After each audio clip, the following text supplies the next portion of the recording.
Hi everyone, welcome back to Wrestling Fun with Father and Son. I'm Father Matt and this is Hi. Son. Oh, jumped in a bit early there. And this is our Backlash 2020 reactions.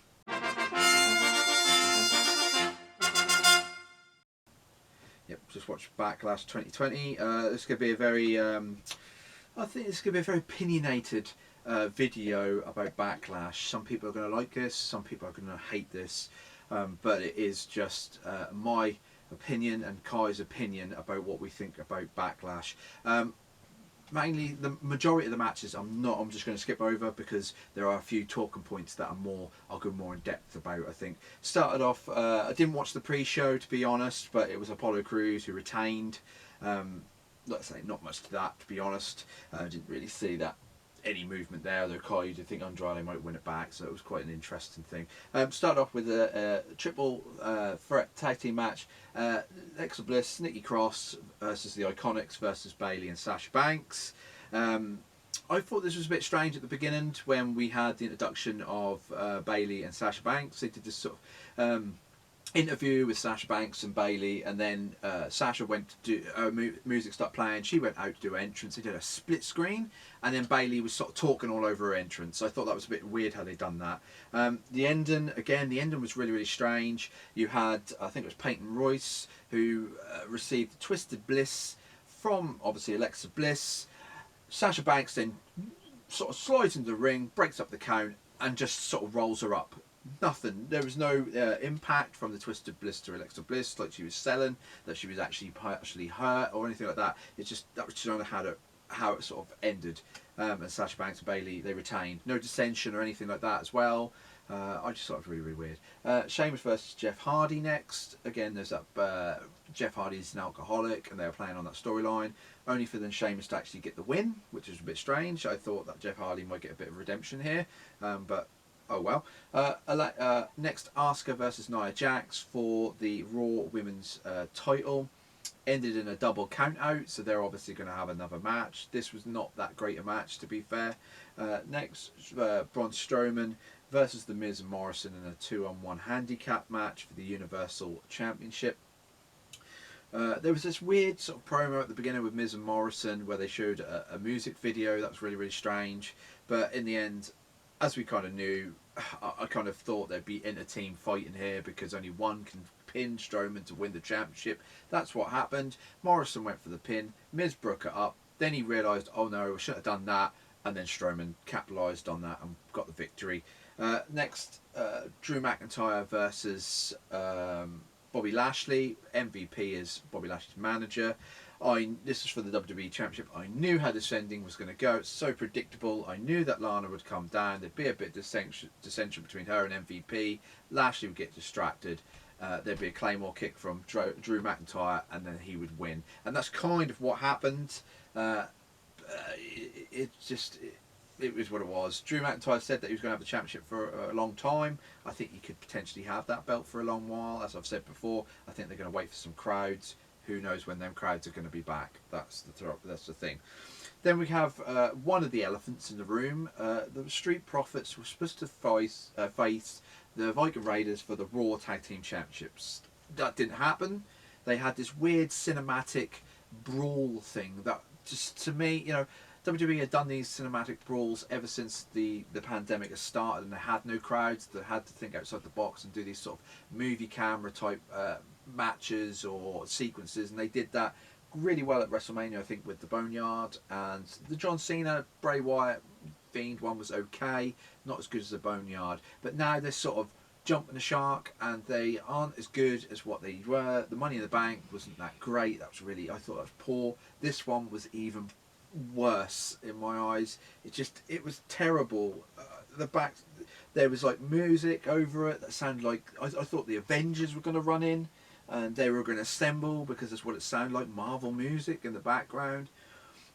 Just really weird. Just they had this thing where they did like the Viking prophets facing some ninjas.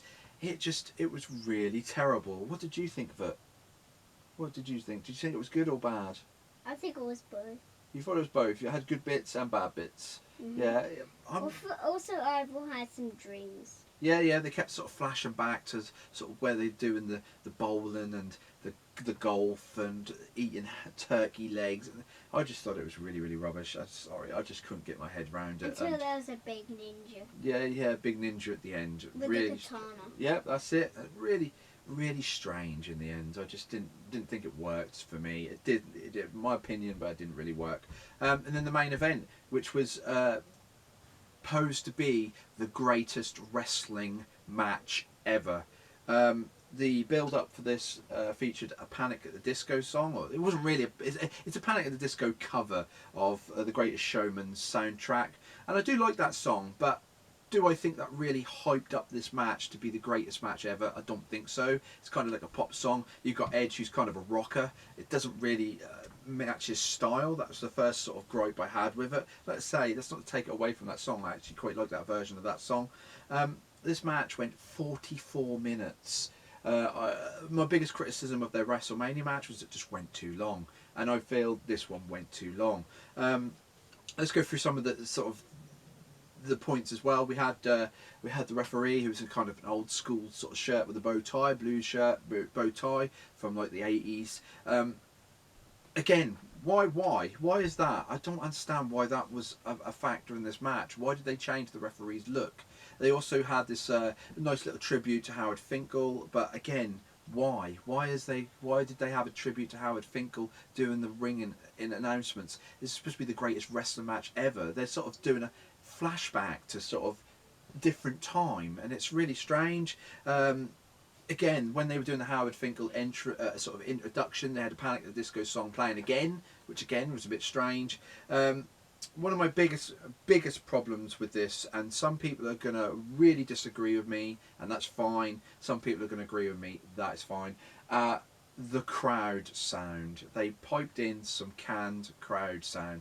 Obviously, you did have the superstars ringside. They were chanting and cheering and doing all that. But you couldn't really hear them because they were drowned out by piped in crowd effects. You've got an arena crowd sound for a little performance centre. It didn't match up to me. It was kind of like the old style sort of sitcoms with the canned laughter, and you know, in some of the American sitcoms, you kind of like they have a doorbell, somebody walks in, somebody who's like a famous celebrity, and is all clapping and cheering and whooping and all that. And it was kind of like that, and I kind of put, is this a joke match? Because that's kind of how it felt to me, that they piped in this canned sort of crowd effect. Also, another thing, camera angles. When they tied up at the beginning, there was a camera underneath them, so obviously they'd stopped. Cameraman got in there, got the shot, got out. That kind of took me out of this match as well, and they did that a few times, and I just thought, is this supposed to be like a cinematic match? But it wasn't. Credit to Edge. Edge can still go at 40 plus years, but he is slowing down. He is starting to it's starting to take its toll. There was a bit of blood as well, just mentioned that. There was a pedigree, a rock bottom. There were 2 spears, 2 RKOs, both got kicked out, but it was a punt from Randy Orton. They brought back the move that actually ended basically Edge's chances, because Randy Orton got the win there. Also, it's come out in the news that Edge actually sustained an injury in that match, a bicep tear, which could put him out for quite a long while. I know what people are saying. Oh, should he come back? He's now got an injury, picked up really quickly. Yeah, that's to do with his age, I think, as well, and the fact that he hasn't been in a proper wrestling match for 13 odd years, you know. Like I said, I think at the end of the day, I'm not a big Orton fan. I don't like him. I don't like his wrestling style. I do think he's boring, and that's each to their own. Some people love him, some people hate him. I just can't take to him. To put them in a match and say it's the greatest wrestling match ever, it's not. There are some Shawn Michaels matches and Bret Hart matches, and that are a lot more. Just say they are greater than this match. I think they did put some pressure on their shoulders, which they shouldn't have really had. It was kind of weird how they done it. Like I say, I'm not a fan of it. I think it went too long. I just got bored, and I think you did as well, didn't you? We just got bored. I thought it was so boring. Yeah, it went on too long. It should have been a half an hour match. It was just strange how they did it. Anyway, Backlash. Overall, I'm not really that impressed with it, to be honest. I thought it was a bit of a dull pay-per-view. It's one of the. They had a few moments, but at the end of the day, it was just kind of watching it for the sake of watching it. Like I say, I don't really know what this means for WWE. in the future, if they're going to keep doing this type of thing, we found out that Extreme Rules is the next pay-per-view, and there's still no crowds and there's still no movement on the crowds, and rightfully so, because this pandemic's not going away. It's still here. There's no helping this situation, so the crowds are going to stay away for however long until they come up with an idea how to do it safely. And I think they do suffer, and this is kind of the second pay-per-view I've watched. I watched the NXT Takeover with this crowd situation. AEW do it a lot better, and that's just a given. I just think they do. This kind of feels a bit forced with them around the ring, sort of chanting, and it's kind of like they've been told what to do and what to say, and that. Whereas I think AEW is more organic. But anyway, what do you think of Backlash? I think it was kind of good. We thought it was kind of good. Well, as I say, some people out there will love it and think it was the best pay-per-view they've ever done this year. But I must say, I'm afraid I'm not in that camp. I just can't. I couldn't take to it. I just couldn't find that much worthy out of it. But like I say, that is what it is. Anyway, if you like this video, please like, comment and subscribe, and tell us what you think of Backlash, and we'll see you in the next video, which will be the AEW's Explosive Elite Review, and that'll be on Thursday. So I'll say goodbye, and say goodbye, Kai. Goodbye. Goodbye.